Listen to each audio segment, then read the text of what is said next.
Assalamualaikum dan salam sejahtera semua. Hari ini kita akan review sebuah kereta yang saya boleh anggapkan sebagai seorang pendatang baru ataupun pencabar baru untuk sebuah SUV segmen B. Dan model yang abang masukkan itu adalah GAC GS3. Dan mungkin ada di antara anda yang mungkin tak pernah dengar model ini. Malahan mungkin juga ada yang tak pernah tahu model ini. Dan mungkin ada juga yang tak pernah nampak model ini. Dan kalau kita ikutkan kepada brosur dia, dia katakan GAC GS3 adalah sebuah model the game changer. Persoalannya, adakah betul dia bakal menjadi the game changer untuk market SUV segmen B? So macam biasalah, bagi anda yang baru jumpa channel ini, yang masih belum subscribe, jangan lupa subscribe dan jangan lupa juga untuk tekan loceng.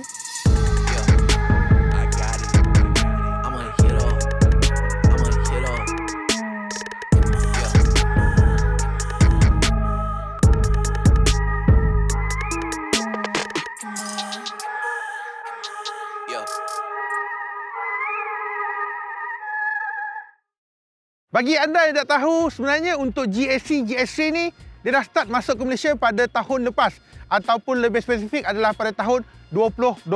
Dan of course, untuk GAC GS3 ni, dia dibawa masuk oleh WTC Automotive. Di mana WTC Automotive ni, dia adalah subsidiary kepada Tanchong Group.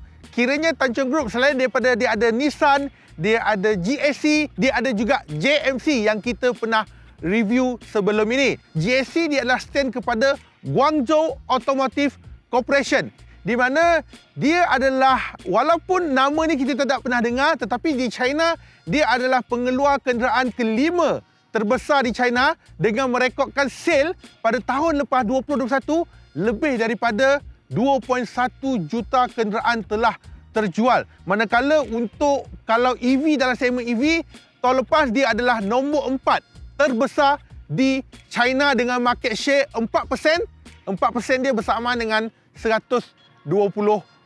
Hoi, gila besar babe. Dan of course, ini adalah satu pendatang baru, dan apabila pendatang baru hadir ke sini, especially tambah pula daripada China, bukan satu laluan yang mudah untuk dia beraksi di gelanggang yang selama ini dimonopolikan oleh sama ada daripada Jepun ataupun mahu daripada lokal sendiri, iaitu dari segi Proton. Tapi tak apa, kita letak itu ke tepi dahulu. Kita akan cerita dengan lebih detail pasal model ini.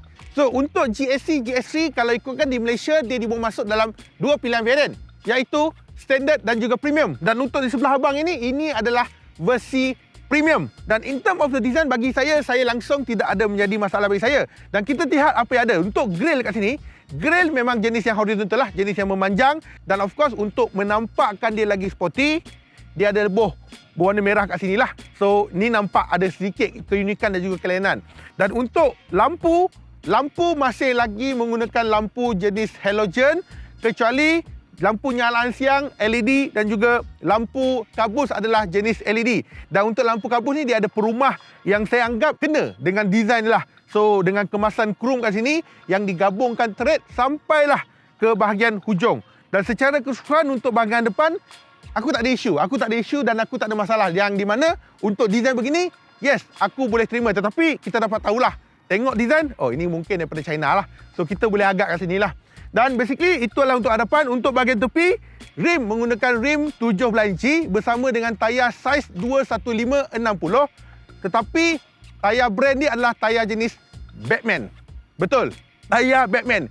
Ini kalau satu bocor, satu pecah, nak ganti kat mana pun aku tak tahu. So, sama ada kau ganti, kau beli daripada luar, ataupun kau order daripada dia, ataupun kau tukar ke 4 tayar kan. Pelik lah, 3 Batman, 1 Superman. Lain lah, bergaduh lah nanti, tak boleh. Okay, so it's okay, itu yang tu. Jangan tergelak Batman. Memang betul Batman, aku tak tipu kau. Dan untuk bahagian tepi kita nampak, untuk nampakkan dia sporty lah. So that's why dia boh kemasan chrome, dan aku rasa ini tak ada function apa-apa sekalipun. Dan manakala untuk yang ni, untuk cermin sisi, dia boleh auto flip sekali lah. Dan untuk bahagian pintu, dia datang dengan kemasan chrome sedikit untuk kesemua pintu yang ada. Dan of course untuk yang ni, dia datangkan dengan dua tona warna, body color dan juga roof berwarna gelap. Dan of course dia datang sekali dengan roof rail. Secara overall, untuk bahagian hadapan dengan bahagian tepi, aku tak ada masalah. Apa kata pula kita tengok dekat bahagian belakang, macam mana?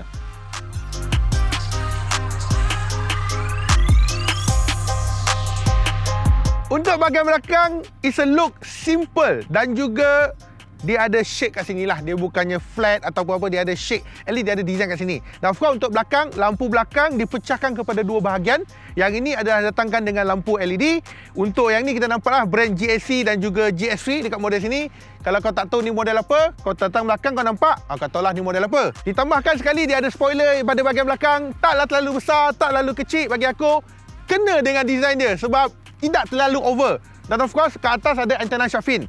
So, selain daripada itu, untuk bahagian bonet, kita boleh lihat kat sini. 356 liter. Kalau kita turunkan pada bahagian belakang, dia boleh pergi sampai 780 liter. Bagi aku, taklah terlalu besar sangat, taklah terlalu kecil sangat. Ngam-ngam lah. Dan nak tutup, adalah secara manual.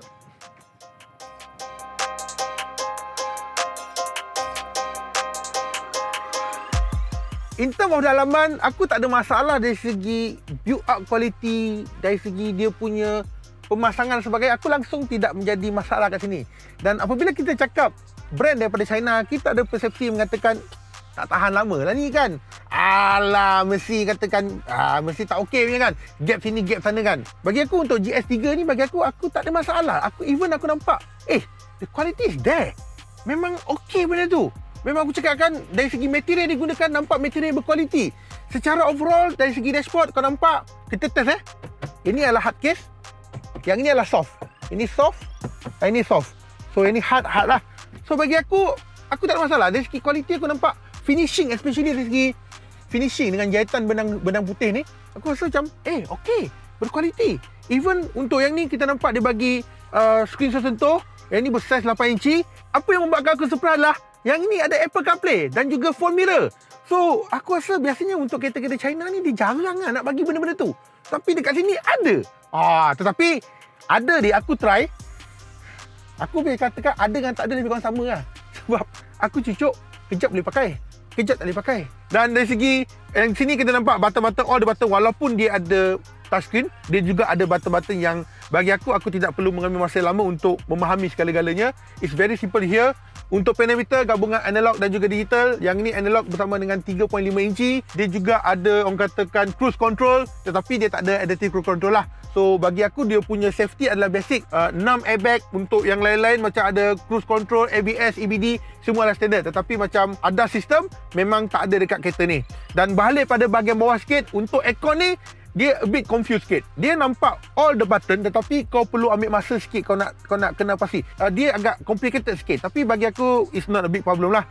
So berbalik pada ni, kotak gear guna kotak gear jenis CVT, tetapi dia membuatkan confused sikit adalah ni. Dia ada dua button tau. Satu dekat bahagian sini, satu bahagian tepi. Rupanya kadang-kadang kita confuse, kita tekan sini, tapi ke tepi bukan. Tapi dia untuk adjust kat sini sebab tepi adalah untuk gear manual. Kalau kau switch to the manual, kau kena control dekat bahagian tepi. Kau bukannya tolak naik atas turun bawah tak. Kau kena tekan atas bawah. Okey?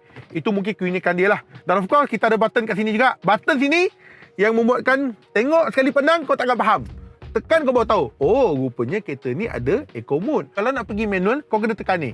So, maksudnya bukan tolak kiri, tolak kanan seperti mana yang ada pada kereta lain. Tetapi dia jenis yang tekan.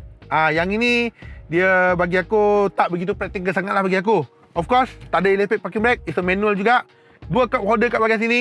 Ada satu armrest yang it's not bad, agak besar juga. And then all the seat adalah all the leather seat dengan jahitan benang putih jugalah. So untuk yang ni, untuk bahagian atas is dia macam two tone colour, black and white. Dan of course satu lagi dia ada sunroof. Dia sebenarnya tak perlu ada pun, tetapi dia dah bagi, kita terimalah. Orang Malaysia kan suka tengok bintang. Lebih kurang macam itulah. So bagi aku tak ada isu. Untuk bahagian dalam, bahagian belakang pula. Bahagian belakang untuk saiz aku 60 kg dengan ketinggian 170 cm. Aku duduk belakang tak ada masalah. Walaupun ini kedudukan seat asal aku. Dan untuk keselesaan juga belakang dia bagi untuk armrest juga. Bagaimanapun untuk bahagian belakang, dia tak ada bagi aircon belakang lah.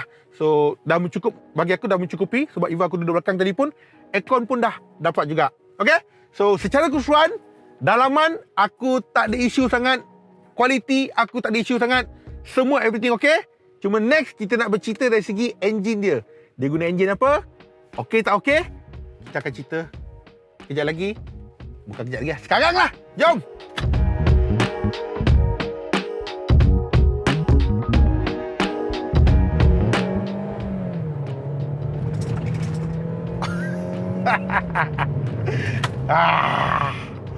Okay, in term of fuel engine yang ni menggunakan 1.5 liter NA, 4 silinder dengan 114 PS dan juga 150 Newton meter torque. So bagi aku personally engine dia aku rasa ada a bit underpower sikit.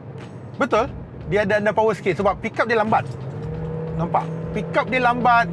Even kalau saya memotong kereta pun memang agak lambat lah. Saya difahamkan yang ini dia menggunakan enjin yang sama seperti mana dipakai dekat enjin Toyota Rush. Begitu juga dengan kotak gear Aisin daripada Toyota Rush juga. Tetapi bagi aku tak tahu sama ada tune dia ke whatever ke, menjadikan dia macam a bit underpower. Dan of course in term of full consumption, saya tak tahu sama ada dia nak selamatkan full consumption ke tidak. Full consumption dia agak okay, not bad, 9.6 liter per 100 km. Wah, aku memang tekan saja lah. Overall, kereta ni untuk pemanduan yang relax, okey. Pemanduan santai, okey. Tetapi kalau kau jenis yang selalu rush, aku rasa dia kurang sesuai sikit. Sebab dia memang, kau memang kena push dia, nampak? Kau memang always kau kena push dia. Kau kena push. Barulah dia boleh pergi benda tu. Lagi satu, yang ini ada blind spot monitor. Not bad lah. Ada blind spot monitor. Kalau kita pergi kat manual, kita pergi dekat Eco, of course lah, Eco lagi lambat lah. Iaitu tak payah cakap lah. Kan, dah nama Eco kan. Kau dah buat kereta ni, kau nak jimat minyak tapi kau nak tekan. Memang tak dapat lah bang. Kan. Satu lagi. One more thing. Yang ini aku quite impressed juga. Yang ini, dia ada vehicle setting. Dia ada steering wheel. Dia ada comfort. Dia ada standard. Dia ada sport. Kalau saya pergi sport, nampak? Respon dia lagi keras. Steering lagi keras. Nampak? Kalau saya tukar kepada comfort, lembut. Nampak ni? Kita dapat rasa steering ni lembut sikit. So, kita dah settle yang ni. First impression yang aku bagi pada korang, pemanduan. Next, aku nak ceritakan berapa harga. Dan persoalan lebih penting, patut tak korang beli atau berbalik tak kalau korang beli? Yang ini adalah question mark yang paling besar sekali. Aku rasa yang patut aku jawab benda tu.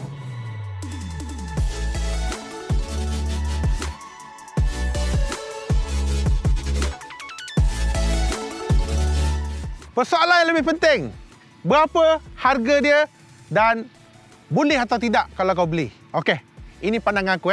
Sebelum tu, kita pergi ke harga. Untuk harga, manakala dia ada dua spek. Yang ini dia start dengan 89,000 untuk standard spek dan 97,000 untuk premium spek, iaitu yang inilah. In terms of harga, bagi aku boleh diterima sebab dia memang berada julat antara kompetitor yang lain. Bagaimanapun harga tu kita ada pilihan yang lain jugalah. Dan in terms of tanya pada saya, berbaloi atau tidak kalau aku nak beli ataupun patut atau tidak aku beli. Okeylah macam ni lah. Kalau kau seorang yang banyak duit, yang kau tak tahu nak buat apa dan kau nakkan satu kelainan ataupun keunikan, yes, kau boleh beli. Kenapa aku cakap yang tu? Sebab cuma satu masalahnya adalah dari segi after sale. So far, kita bertanya pada mereka, berapa after sale dia ada? Dia kata, buat masa ini, diorang cuma ada 6 service center saja. Dan kesemua 6 tu berada dekat area Klang Valley. Dan of course, untuk dia punya sale, untuk dia punya showroom, cuma ada satu sajalah, iaitu dekat Jalan Ipoh. Cuma menjadi satu isu, andai kata kalau kereta ni breakdown. Contohnya, breakdown dekat area Kedah, breakdown area Perlis. So, kau tak boleh hantar dekat nearby service center situ. Kau kena hantar semula ke area Klang Valley. Sebab, walaupun dia berada satu grup dengan Tanjung, ada Nissan dan sebagainya, dia bukan hantar ke Nissan. Dia memang ada Tanjung Service Center, nama dia TCEAS kalau tak silap saya. Yang itu total ada 6 dekat Klang Valley dan cuma ada 6 saja diterima. Bang? Okay? So, bagi aku itu antara menjadi concern lah. Kalau kau beli, service center kat mana? Kalau kau beli, anything happen, macam mana? Itu antara yang kau perlu bagi tumpuan lah. Yelah, bagi macam aku cakap lah, bukan satu laluan yang mudah untuk GSC bermain di gelanggang yang selama ini dimonopolikan oleh brand daripada Japanese dan juga local brand. So, bukan satu kerja mudah, tetapi yes, you can try. Dan lebih penting adalah kau kena buktikan bahawa produk kau memang bersedia dan juga produk ini bersedia juga untuk menemui orang katakan after sale yang lebih bagus, yang memberi satu pengalaman yang pembelian yang lebih bagus untuk customer lah. Okay? So, itu cuma pandangan peribadi saya. Harap anda tidak terasa. However, ada pujian yang aku berikan dan juga ada teguran yang kita perlu berikan, barulah otomotif kita berkembang. Yahoo! Begitulah. Okay? So, sampai sini saja video kita pada kali ini. Macam biasalah, kalau anda yang baru jumpa channel ni yang masih belum subscribe, jangan lupa subscribe. Jangan juga untuk tekan loceng. Yang nak komen tu silakan komen yang muni-muni. InsyaAllah kita akan cuba jawab. Kita jumpa lagi masa akan datang. Bye-bye semua. Terima kasih. Siap-siap. Bye-bye.